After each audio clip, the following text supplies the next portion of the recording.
Good evening. In this video, I am talking about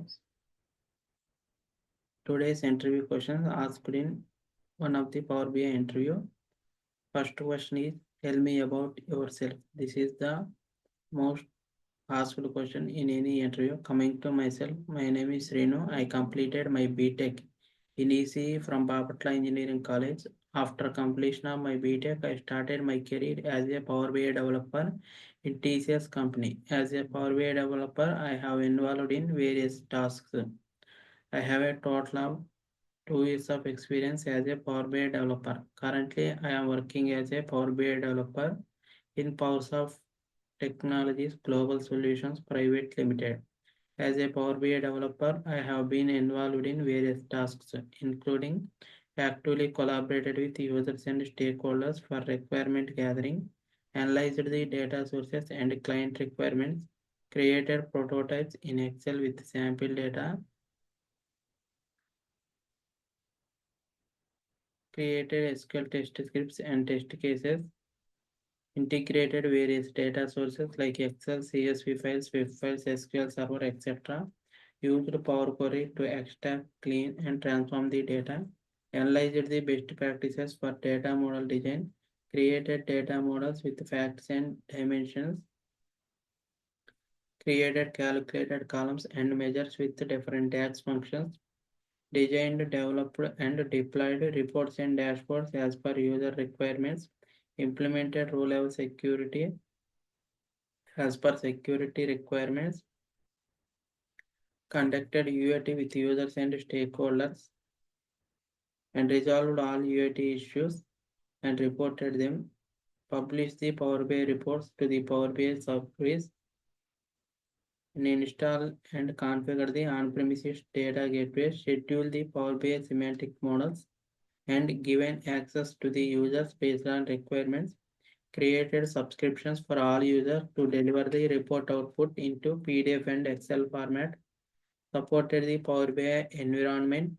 Optimized the Power BI reports and dashboards. Second question, what is the difference between measure and calculated column? This is also an important question. The both calculated column and measure are created with the DAX functions, but calculated column is a static. It occupies the space in data model. It is used to calculate the row by row operation.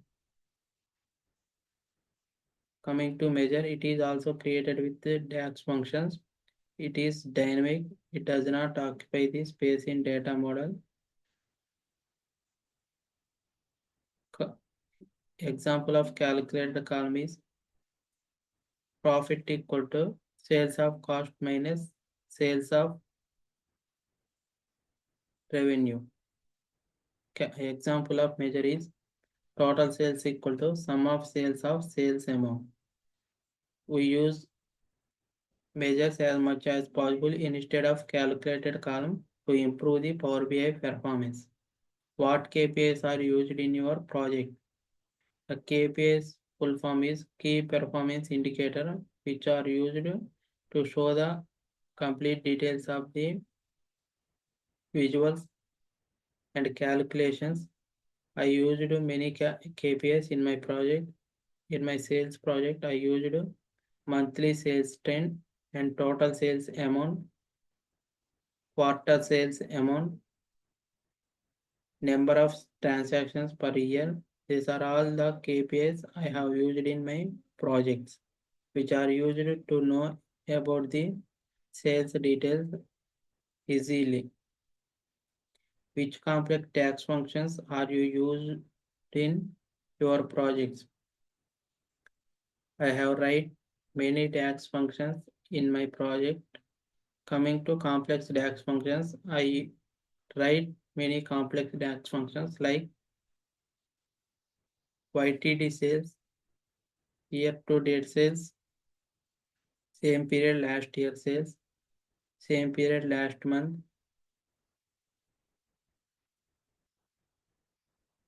same period last month sales, last 30 days sales, product-wise sales amount, category-wise sales amount.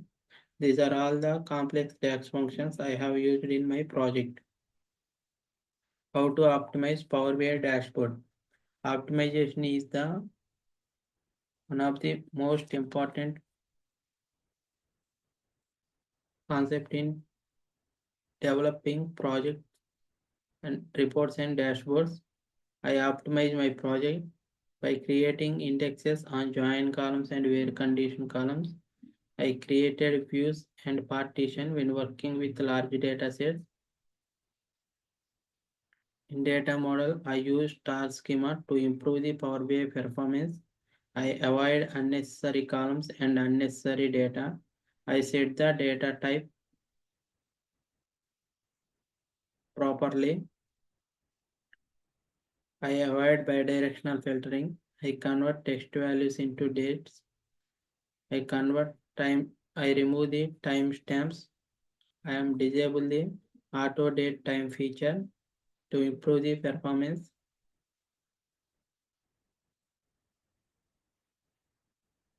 I have reduced the usage of visuals on the report page.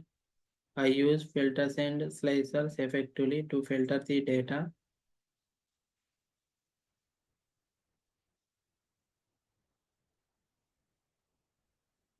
I avoid many-to-many relationship in between tables to improve the performance.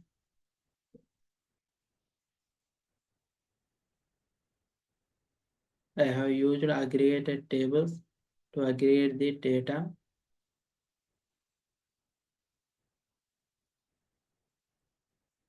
I have write DAX functions. These are all the steps I have followed to improve the Power BI performance. Thank you.